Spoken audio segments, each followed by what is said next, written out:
എല്ലാ സുഹൃത്തുക്കൾക്കും life vision ട്രാഫ്റ്റാറിലേക്ക് ഒരിക്കൽ കൂടി സ്വാഗതം ചെയ്യുന്നു. ഇന്നത്തെ നമ്മുടെ വാർസോൺ അപ്ഡേഷനെ കുറിച്ചാണ്. ആക്രമണം കടുപ്പിക്കുമെന്ന് ട്രംപ്. ഒപ്പം ഇനി മറ്ററബി നാടുകളിലേക്ക് ഇറാനിൽ നിന്നും ഒരു ആക്രമണവും ഉണ്ടാകില്ലെന്ന് ഇറാൻ ഭരണകൂടം പ്രഖ്യാപിച്ചു. എങ്കിൽ തന്നെയും അതിൻ്റെ പിന്നാലെ ദുബായ് എയർപോർട്ടിൽ ഷെല്ലിംഗ് നടന്നു എന്നാണ് അറിയുന്നത്. അപ്പോൾ ഇതിൽ മനസ്സിലാക്കുന്ന ഒരു വസ്തുത, ഈ ഇറാൻ ഇപ്പോഴുള്ള നിലവിലുള്ള ഭരണകൂടവും അവരുടെ മറ്റു സേനാംഗങ്ങളും തമ്മിൽ എന്തോ പൊരുത്തക്കേടുള്ളത് പോലെ തോന്നുന്നു. കാരണം ഒരു പ്രസ്താവന, ഇനി മിസൈൽ ആക്രമണം ഉണ്ടാകില്ല എന്ന് പ്രഖ്യാപനം വന്നതിന് ശേഷവും അവിടെ ഒരു മിസൈൽ ആക്രമണം ഉണ്ടായതിൽ നാം വായിക്കേണ്ടത് അവിടെ എന്തോ നീറിപ്പുകയുന്നു എന്ന് തന്നെയാണ്. അതിനുള്ള മറ്റൊരു അറിയിപ്പ് കേൾക്കുന്നത് അത്ര വ്യക്തമായിട്ടില്ല എങ്കിലും കേൾക്കുന്നത്, അറബ് നാടുകളിൽ ഇറാൻ നടത്തുന്ന മിസൈൽ ആക്രമണത്തിന് പിന്നിൽ റഷ്യയുടെ സപ്പോർട്ടുണ്ടെന്നാണെന്ന്. ഇത് സത്യസന്ധമാണോ അസത്യമെന്താണെന്നോ നമുക്കാർക്കും അറിയുകയില്ല. കൂടാതെ ഇസ്രയേലിന് വേണ്ടുവോളം ആയുധം കൊടുക്കാൻ ട്രംപ് ഭരണകൂടം തയ്യാറായി കഴിഞ്ഞു. ഒപ്പം ട്രംപ് വീണ്ടും പറയുന്നത്, ഏറ്റവും രൂക്ഷമായ തിരിച്ചടിക്ക് ഇറാൻ തയ്യാറാകണം, അല്ലെങ്കിൽ ആയുധം കീഴ്വയ്ക്കണം. അപ്പോൾ ഇതിൽ നിന്നെല്ലാം മനസ്സിലാകുന്നത്, സമാധാന അന്തരീക്ഷം പുലർത്താൻ വേണ്ടി ആരും തന്നെ മുന്നോട്ട് വരാറില്ല. കാരണം ഇറാനെയും ഇസ്രായേലിനെയും അമേരിക്ക മുൻനിർത്തി ആരെങ്കിലും സമാധാന ശ്രമത്തിന് മുന്നിട്ടാൽ അവിടെ സംഭവിക്കാൻ പോണത് ഇവർ വാക്കുമാറും. കാരണം അങ്ങനെയുള്ളൊരു സമാധാന സന്ധി നടക്കുമ്പോഴാണ് ഇറാനിൽ ആക്രമണം ഉണ്ടായത്, ഇസ്രായേലിൻ്റെ.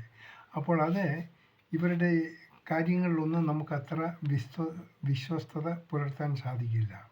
ഇനി ഈ 3 രാജ്യങ്ങളിലും ആര് ജയിക്കും ആര് തോക്കുമെന്നും പറയാനും പറ്റില്ല. ഒരു കാര്യം, ആര് കൂടുതൽ ഒന്നാമതായി വരുന്നോ അവരായിരിക്കും ഏറ്റവും കൂടുതൽ പരാജയം ഏറ്റുവാങ്ങുന്നത്. കാരണം പരാജയം ചെറുതായിരിക്കില്ല, അത് വലിയ പരാജയമായിരിക്കും.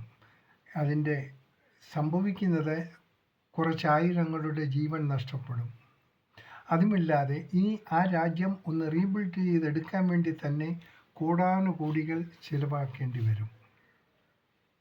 ഇനി മൗനമായി ഈ 3 രാജ്യത്തുള്ളവരും മൗനമായി പറയും, ഈ യുദ്ധം വേണ്ടായിരുന്നു. എന്നാൽ അത് തുറന്നു പറയാൻ പറ്റില്ല. അപ്പോൾ അവർ കുറ്റം സമ്മതിച്ചതുപോലെയാകും. അപ്പോൾ അത് സൈലൻസ് ആണെങ്കിലും ഇപ്പോൾ ഇവരൊക്കെ മന്ത്രിക്കുന്നുണ്ട് തീർച്ച.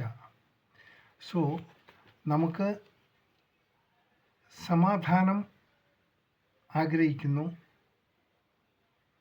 അതിനുവേണ്ടി ആരെങ്കിലും മുന്നോട്ട് വന്നാൽ അവർ വയ്ക്കുന്ന ഉപാധികൾ ഈ യുദ്ധത്തിൽ ഏർപ്പെട്ടിരിക്കുന്നവർ അംഗീകരിക്കണം.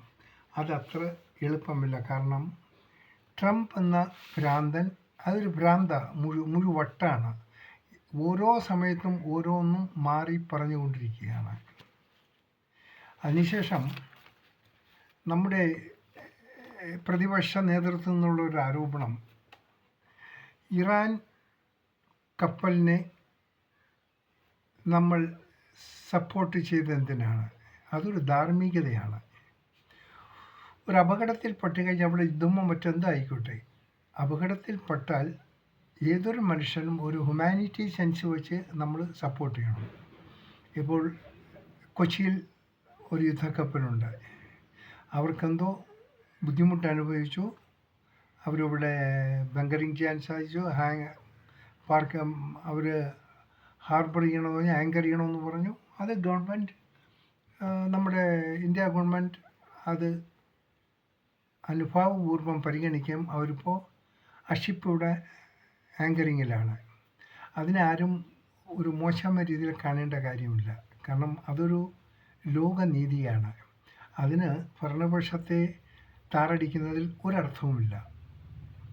ഈ എല്ലാത്തിനും കയറി ഭരണപക്ഷം കാണിക്കുന്നത് തകരാറാണ്, തെറ്റാണെന്ന് പറയുന്നതുകൊണ്ട് പറയരുത്. അത് അംഗീകരിക്കാൻ പറ്റുന്ന ഒരു കാര്യമല്ല. ഇനി നാം ആദ്യം ശ്രദ്ധിക്കേണ്ടത് ഈ സമാധാന അന്തരീക്ഷം എങ്ങനെ പുലർത്താം. ഒന്നും നമുക്ക് വിശ്വസിക്കാൻ പറ്റിയില്ല. ഇപ്പോൾ തന്നെ ഇറാൻ്റെ ഭരണാധിപന്മാർ പറഞ്ഞതാണ് ഇനി ഞങ്ങൾ ആക്രമണം നടത്താൻ പോകുന്നില്ല. എന്നാൽ ആ വാക്ക് വീൺവാക്കായിപ്പോയി. അപ്പോൾ ഈ ഒരു സമാധാന സന്ധിയിൽ ഇപ്പോൾ ഇറാൻ വന്നാലും ആര് വന്നാലും അവർ ആ സന്ധികൾ ഓക്കെ എന്ന് പറഞ്ഞാലും തിരിച്ചൊരു ബാക്ക്ഗ്രൗണ്ട് സംവിധാനം ഉണ്ടായിക്കൂടുന്നില്ല. അതാണിപ്പോൾ കണ്ടുവരുന്നത്. സോ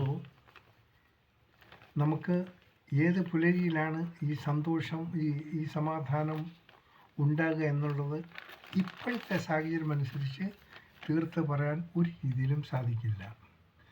ആൾക്കാരിങ്ങനെ മരണപ്പെടുന്നു, നാശങ്ങൾ വിതച്ചുകൊണ്ടിരിക്കുന്നു.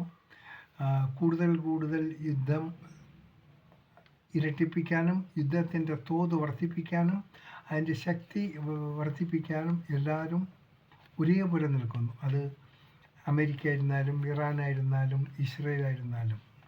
ഇനി ഇതിൽ യാതൊരു അഭിപ്രായം പറയാത്ത റഷ്യയും ചൈനയും,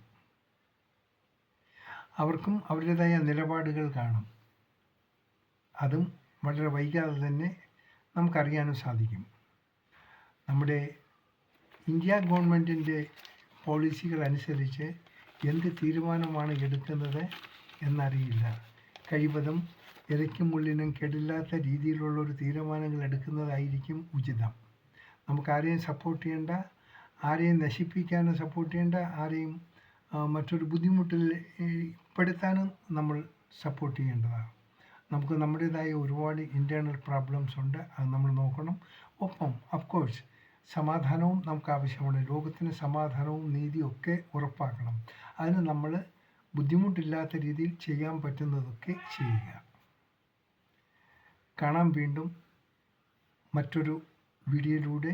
ഒരിക്കൽ കൂടി പറയുന്നു, ഇതുവരെ ഉണ്ടായ ഓരോ പ്രഖ്യാപനങ്ങളും ഓരോന്നും സത്യസന്ധമായി നമുക്കറിയാൻ സാധിച്ചിട്ടില്ല.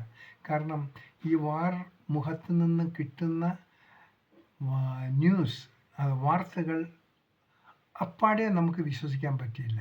അതിൽ പലതും പൊള്ളത്തരങ്ങൾ കാണും, ചെറിയ എന്തെങ്കിലും കുഞ്ഞു വാസ്തവങ്ങളും കാണും. ഈ യുദ്ധമുഖത്ത് കഷ്ടപ്പെടുന്നവർ, മരണം വരിച്ചവർ, അവരുടെ വീട്ടുകാർക്കും മറ്റുള്ളവർക്കും നമുക്ക് സഹതാപം തോന്നുന്നെങ്കിൽ തന്നെയും നമുക്കൊന്നും ചെയ്യാത്ത ഒരു സാഹചര്യമാണ്. പ്രാർത്ഥിക്കാം, ശാന്തി വരട്ടെ എന്ന്. കാണാം വീണ്ടും മറ്റൊരു വീഡിയോയിലൂടെ. Thank you.